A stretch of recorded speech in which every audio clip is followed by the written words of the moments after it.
या लोकसभा मतदारसंघातून शिवसेनेचे मंत्री अर्जुन खोतकर यांनी माघार घेतली आणि त्यामुळे विद्यमान खासदार रावसाहेब दानवे यांना दिलासा मिळाला। तर अर्जुनाने धनुष्य खाली ठेवलेलं नाहीये तर लक्ष बदललंय असं वक्तव्य शिवसेना पक्षप्रमुख उद्धव ठाकरेंनी केलंय। उद्धव सीएमनं सांगितला युती धर्म, दगाफटका करणार नाही खोतकरांचा शब्द। अर्जुनाने आता लक्ष बदललं, धनुष्यबाण कोणाचा घेणार वेध। रावसाहेब दानवेंनी अर्जुन खोतकरांना मिठाई भरवली। मिठाईच्या गोडीनं दोन्ही नेत्यांमधला राजकीय कडवटपणा कमी झालाय। औरंगाबादमध्ये शिवसेना भाजपच्या कार्यकर्त्यांचा मेळावा सुरू होण्याआधी खोतकर आणि दानवे यांच्यात दिलजमाई घडवून आणण्यात युतीला यश आलंय। हा शिवसैनिक कणवर शिवसैनिक आहे, जीवाचं रान आम्ही करू, दगाफटका आमच्या कधी स्वभावामध्ये नाही।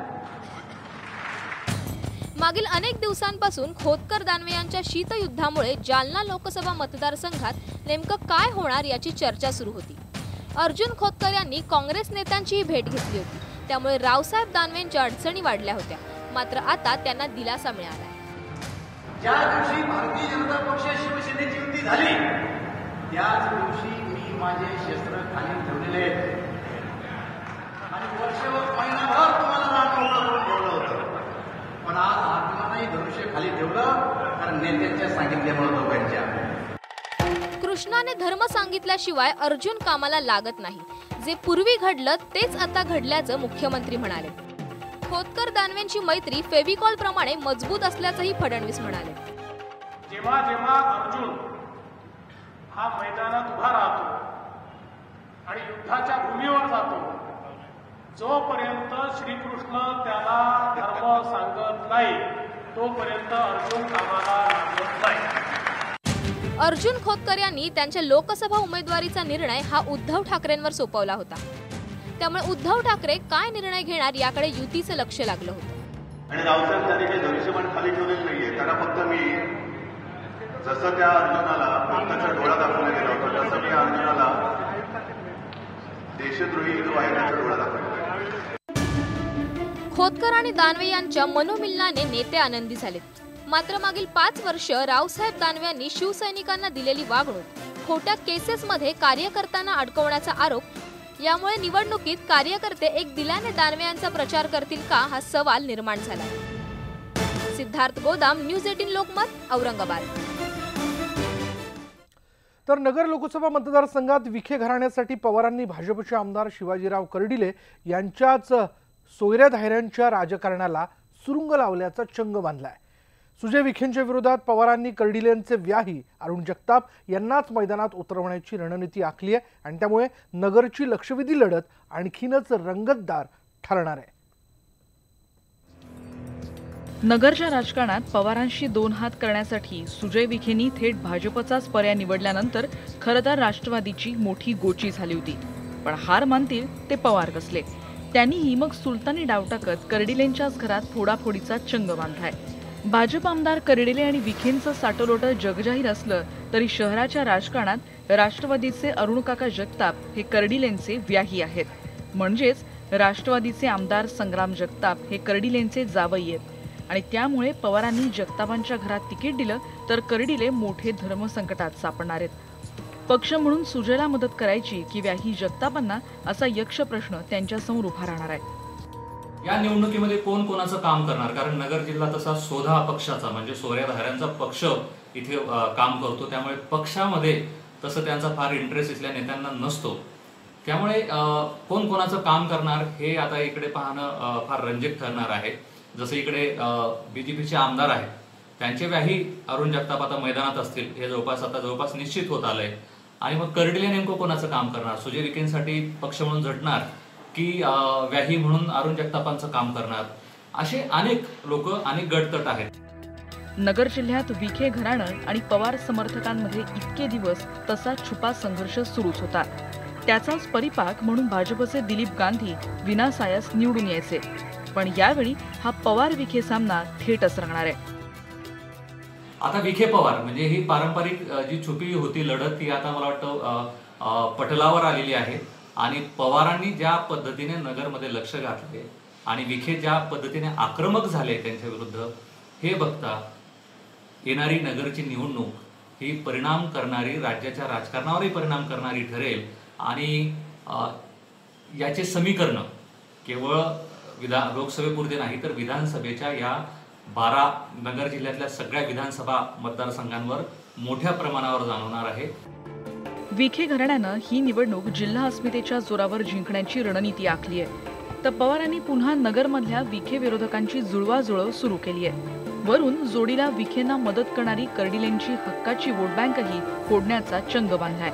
त्यामुळे नगरची लढत नक्कीच काटेकी टक्कर होणार यात शंका नाही. त्याचबरोबर या विखे पवार संघर्षाचे पडसाद आगामी विधानसभा निवडणुकीत उमटणार हेही तितकंच खरं. अहमदनगरहून साहेबराव कोकणेसह ब्युरो रिपोर्ट, न्यूज 18 लोकमत. पुढे बघूयात, राष्ट्रवादीने मावळ, शिरूरसह लोकसभा निवडणुकीच्या उमेदवारांची दुसरी यादी जाहीर केली. पण त्यात म्हाडा आणि नगर दक्षिण या 2 बहुचर्चित जागांचा मात्र समावेश नव्हता आणि त्यामुळे म्हाडाचा सस्पेन्स अजूनही कायम आहे. अशातच म्हाड्यातून पुन्हा पवार तर उभं राहणार नाहीत ना याचीही कुजबूज मतदारसंघात सुरू झाली आहे. दुसऱ्या यादीतही माढा नगरचा समावेश नाही. राष्ट्रवादीत माढ्याचा सस्पेन्स अजूनही कायम. तर नगरमध्ये राष्ट्रवादीला उमेदवार मिळेना. लोकसभेच्या उमेदवारीवरून राष्ट्रवादी काँग्रेसमध्ये सर्वाधिक काथाकूट झाला असेल तर तो माढा आणि नगर या 2 मतदारसंघात.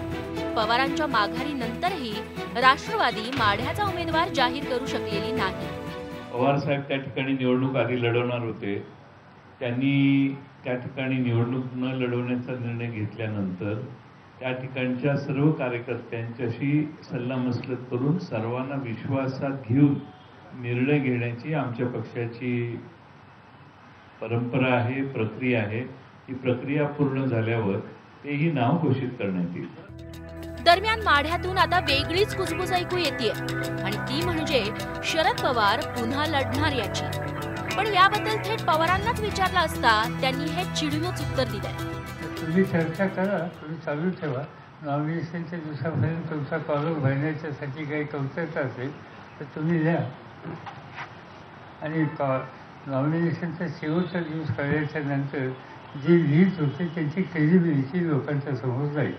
शरद पवार कोणत्याही परिस्थितीत माढ्यामध्ये पुन्हा उभारणार नाहीत हे मात्र निश्चित.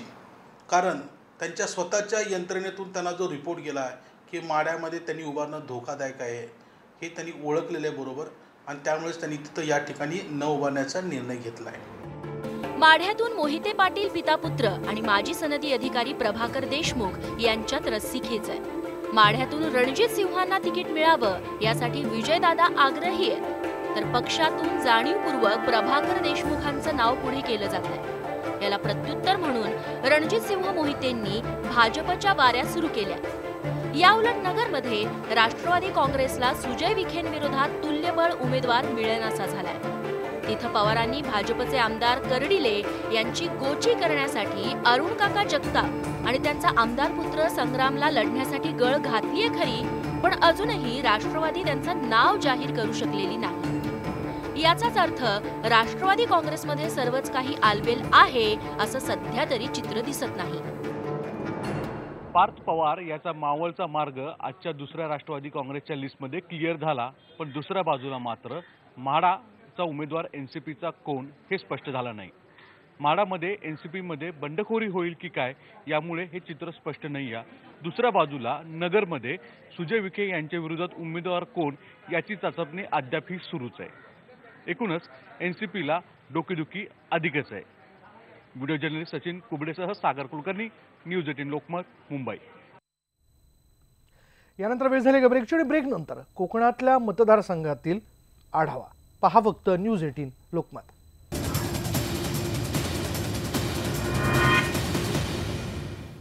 ब्रेकनंतर आपण बघणार आहोत युती झाल्यानं कोकणात शिवसेनेची उमेदवारी जवळपास निश्चित झाली आहे आणि त्यामुळे तिथं आता शिवसेना विरुद्ध राणे असा सामना रंगणार का हा प्रश्न आहे. राणे स्वबळावर लढणार की आघाडीत जाणार याचीच उत्सुकता आहे. हा आता आणखी चौथ्या आघाडीच्या शोधात निघालेले आहेत नारायणराव. कोणी घेता का हो, कोणी घेता का हो? माझ्यासाठी कोणतरी दार उघडा. युती झाली, आघाडी झाली, राणेंचं काय? राणे स्वाभिमान दाखवणार की आघाडीचा झेंडा हाती घेणार?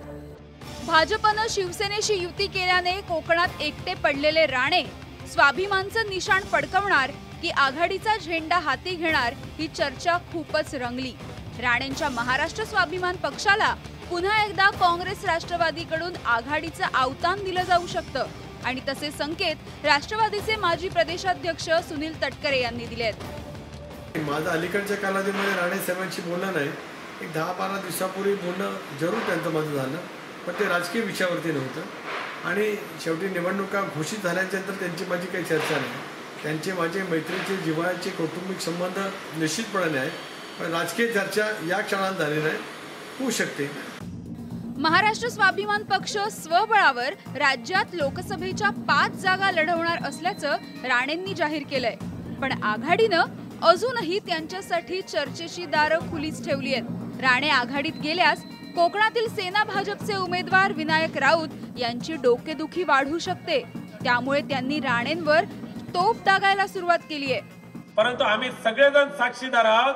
1-2 नव्हे, अनेक वेळेला या नारायणराव राणे यांनी पुन्हा एकदा शिवसेनेमध्ये यायला मी तयार आहे अशा पद्धतीचे प्रस्ताव पाठवले, पण उद्धव साहेबांनी साफ नकार दिलाय. मग आता पुन्हा असं ऐकतो स्वतःचा पक्ष पुन्हा मोडीत काढायचा आणि मग कुठेतरी शरद पवार साहेबांना कुठेतरी त्यांच्या समोर हात पसरायचे. देव पावला तर पावला.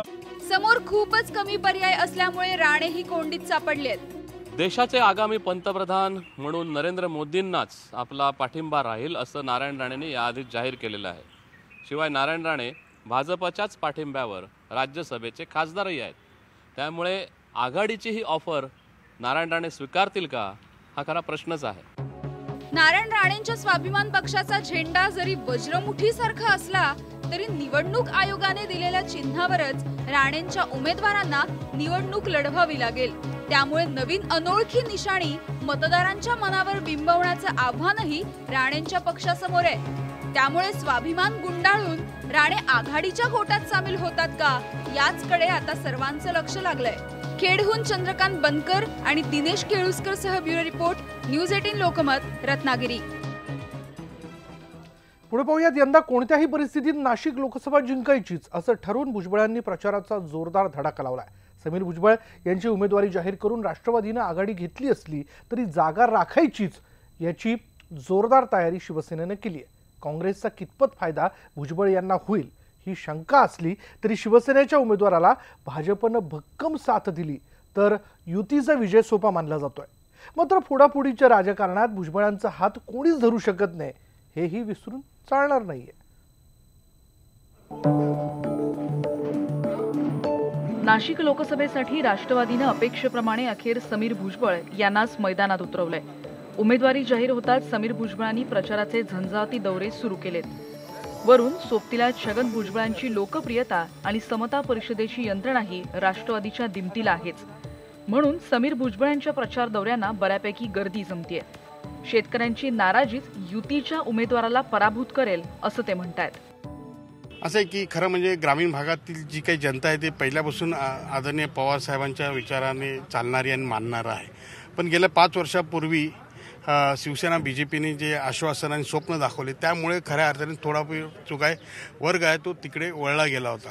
आणि या गेल्या 5 वर्षामध्ये त्यांना जी काय अपेक्षा होती किंवा मला जो हमीभाव चांगला मिळाला असता, शेतकऱ्यांना जेव्हा हा फटका बसतो तो निश्चितच मग तो त्याच्या रूपांतर जे आहे निवडणुकीच्या दरम्यान जे शेतकरी बांधव दाखवून देतात. दुसरीकडे शिवसेनेचे विद्यमान खासदार हेमंत गोडसे हे तर उमेदवारी जाहीर होण्याआधीच प्रचाराला लागलेत. वरून गिरीश महाजन यांचीही शिवसेनेला उत्तम साथ मिळतेय.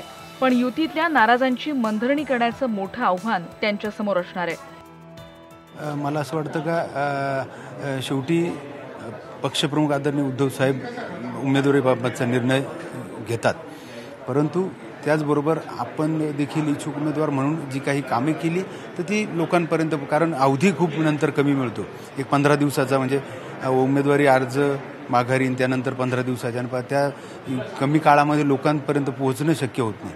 आणि त्याकरता आपण त्या माध्यमातून जी काही संघटना आणि लोकप्रतिनिधी संयुक्तिक अशी कामे लोकांपर्यंत पोहोचवण्याचं काम आपण आता सध्या करत आहोत.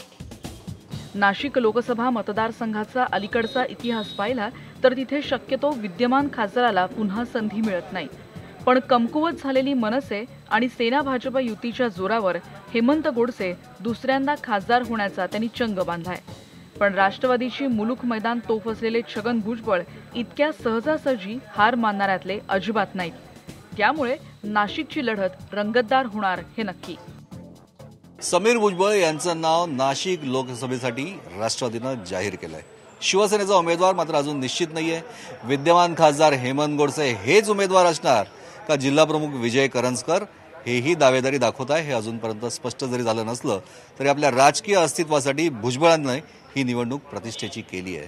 कोणत्याही परिस्थितीत ही निवडणूक जिंकले तरच पुढच्या विधानसभेला त्याचा फायदा होऊ शकतो. यामुळे ही निवडणूक गाजणार हे निश्चित. व्हिडिओ जर्नलिस्ट विकी कदमसह प्रशांत बाग, न्यूज 18 लोकमत, नाशिक.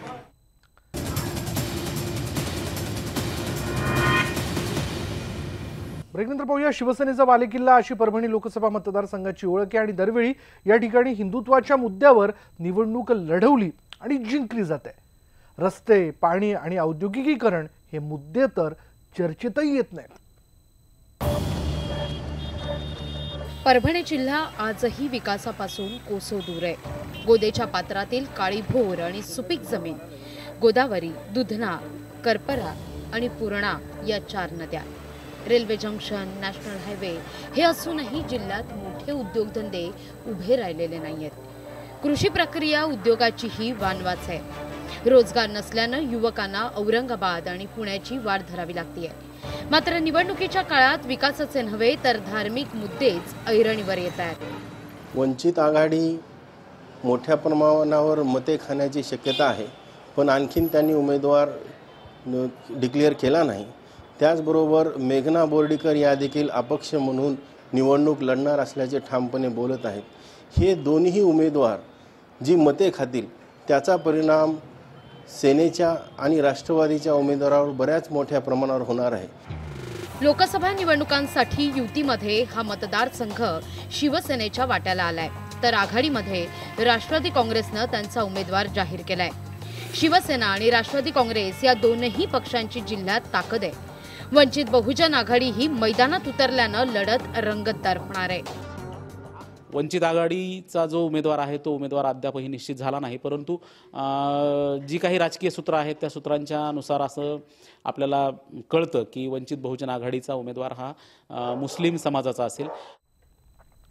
यानंतर या बुलेटिनमध्ये इथेच थांबणार आहोत आणि यापुढच्या घडामोडी घेऊन येणारे माझी सहकारी लागवी. पहा फक्त न्यूज 18 लोकमत.